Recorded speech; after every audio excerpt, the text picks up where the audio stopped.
Mina emakosini ngizokuthi-ke namhlanje ngizothi-ke ngizocela-ke sikhulume ngesihloko esithanda ukujula nje kancane kodwa-ke hhayi kakhulu. Abantu-ke abaningi-ke ngizocela-ke sikhulume ngesihloko esiwukulokhuzana esikhuluma ngokuthwasa. Ukuthwasa-ke ave kubalulekile kodwa into ofanele uyazi before uyothwasa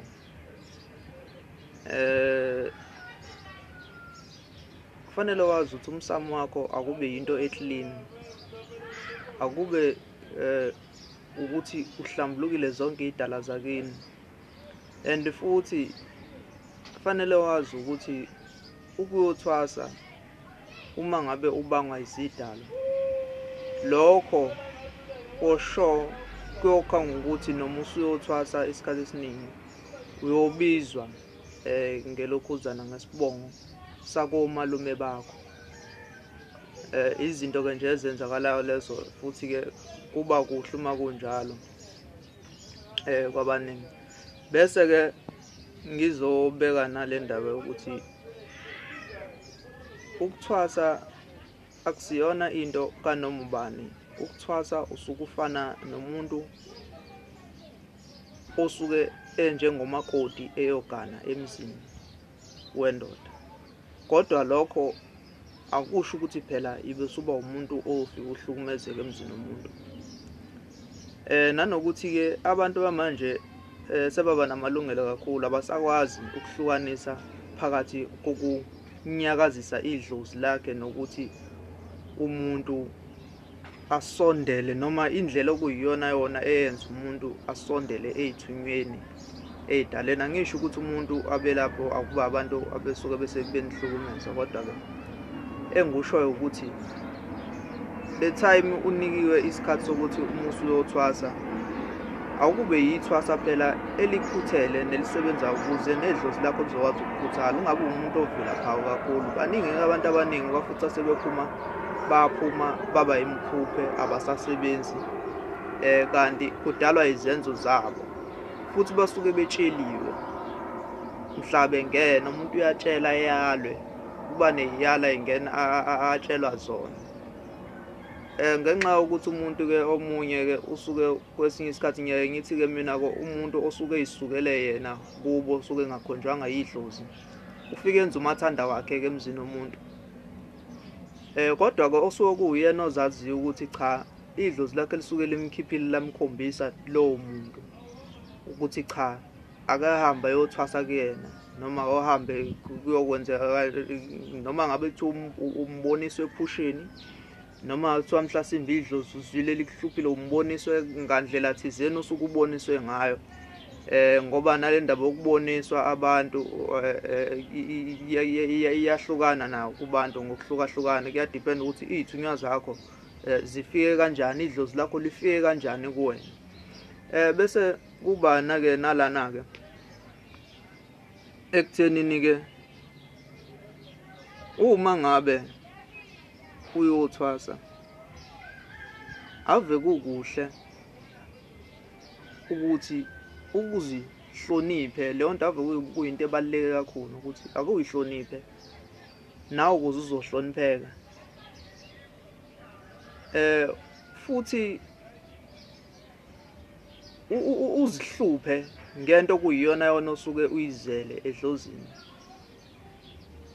futhi uwazi ukuthi uma ngabe uye emzini womuntu uya kumuntu naye osuke ephila njenganawe, okwazi ukuthi akacasuke naye ngelinye ilanga. Kuningi-ke nje engingakusho, kodwa kuyikhona khona okubalulekile ukuthi ave kubalulekile. Sengabona-ke futhi esikhathini saningi amathwasa manje sekwaba amathwasa abuye angene nasey'nkambeni kaFaro aphuze, bese ngiyibuza ukuthi lo muntu uma ngabe phuza azaza zadakwe ngalolu hlobo kodwa ebe yithwasa, yiphi into ayilindele ukuthi mhlasimbe iyona yona ezophuma? Yazi leyo nto iqeda ithemba nesithunzi kubantu, ayigcina ngokuqeda isithunzi sakho uwedwa, ngisho somuntu osuke kwelapha. kuba isithunzi esibi kabi kabi. Baningi abanye abantu othola ukuthi baphumile ekuthwaseni bebalekiswa izinto ezinjenganalezo. Ngobani abanye abantu uma ngabe befika ekuthwaseni ezothwasa emzini wendoda emzini womuntu emzini wenyanga uyaye angafuni ukuthi atshelwe, kuyaye kuvuke ubuyena ngamanye amazwi. Kanti lokho into ofanele uyibeke eceleni uvuka kobuwena. Okunye kokubalekile nokuhle nesengeke ngubone ukuthi kuyasiza futhi ebantwini abaningi ukuthi kungabe kusenzeka, ngoba ngabe baningi abantu abangasaphili kube kuthiwa kusenzeka njengakuqala. Ukuthi umuntu aphume ayothwasa emanzini noma ayothwasa esizibeni, ayothwasa olwandle kuphi, lokho akusenzeki kungenxa yezingqinamba eziningi. One, esikhathini samanje abantu abaningi sebabangwa izidalwa, imsamo ayikho clean yasemakubo, noma kuyaye kube ukuthi mhlasimbe kwayena uqobo umuntu ongekho clean, kwayena spiritually and physically kunaloku kungcola lokho ongeke uze umvumela, ngoba fanele nazi ukuthi uma ungabe umuntu oyothwasa emanzini, uyothwasa emanzini kusuke kungafani nokusuke uyothwasa kumuntu, ngoba laphana abantu bakhona basuke benganciki, basuke bengafani nomuntu osuke uthwasa kuyena osuke umuntu njenganami njenganawe, yabo. Ave kubalekile ukuthi ke ube umuntu owaziyo ukuthi uprepared, ngoba kuyenzeka kwesinye isikhathi uma ngithi umuntu usuke kuyena ongcolile spiritually, kuyenzeka phela umuntu mangabe ukungcola kwakhe kube ukuthini mhlasimbe kunesisu esachitheka, ngathi noma uthi wesilisa noma wesifazane, uma ngabe nje ungakwazanga ukuthi ugezele leyo nto, ithunzi nesinyama siyakuvala ukuthi izinto zakho zilunge.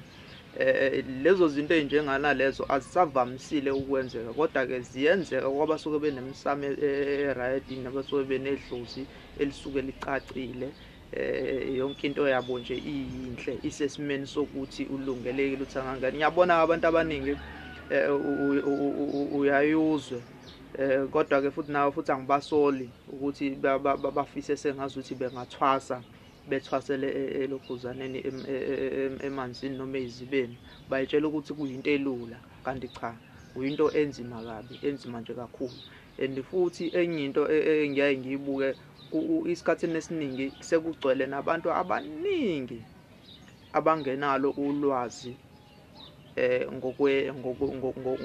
ngokwelapha nangokuthwasisa nangokwenze njani, kodwa bese beba abantu abazokwenza njani, abadicelela isimo noma isithunzi esimbi ezangomeni noma kubelaphi, kube sengazi ukuthi manje lawo bantu kuba abantu abawoqhibukhowe. Uthola ukuthi umuntu akaziwa nanokwaziwa ngakuba ukuthi cha uyisangoma, uqhamuke nje umuntu useyelapha, usewumthandazo, usenjani, kanti cha akazazi azakhishwe noma akazazi azakhishwe ngengalo abekwe esicawini emphakathini, kwaziyo ukuthi cha uyelapha, uyethwasisa, uyisimo esiwukuthi nokuthi, noma nje ke kwawona umndeni akho ngisho noyedwa umndenini uqhamuka nje ngomuntu eseqhibuka sekuthiwa hayi lo muntu. Yabona ke wonke lolu hlobo lwabantu ilona hlobo lwabantu kuyilona olufike lone, ngoba abantu bahamba lone isithunzi sabantu ababelaphe. Kuyonakala nje kakhulu ngoba ibona abantu abafike bandise igama elimbi, bese kuba sengazuthi ke bonke abelaphi ke abantu abasuke bengenalo ulwazi, ngoba phela ke kodwa ke kuyinto leyo singeke size sibalekele, ngoba phela lapho kukhona khona ubuhle nobubi bukhona. Une nje uzazi ukuthi uma umuntu la kukhona khona ububi nobuhle bukhona. So ke ngani zakwethu ukuthwasa fanele wazi ukuthi uzilungiselele. Uma ngithi uzilungiselele fanele ulunge spiritually, mentally nasenhliziyweni yakho. leyo nto fanele uzazi uyikhulule nje, kungabi umuntu angaze ngizoyibeka ngimchaze ngithini, kodwa nje ngiyacela ke ukuthi izingane zedlozi nonke la nifinyelela khona kubabuki be-YouTube yami ukuthi bale channel yami, ngicela ke ukuthi niyazi ukuthi umuntu kufanele azilungiselele abe sesimeni sokuthi uyalunga uba right. Amen.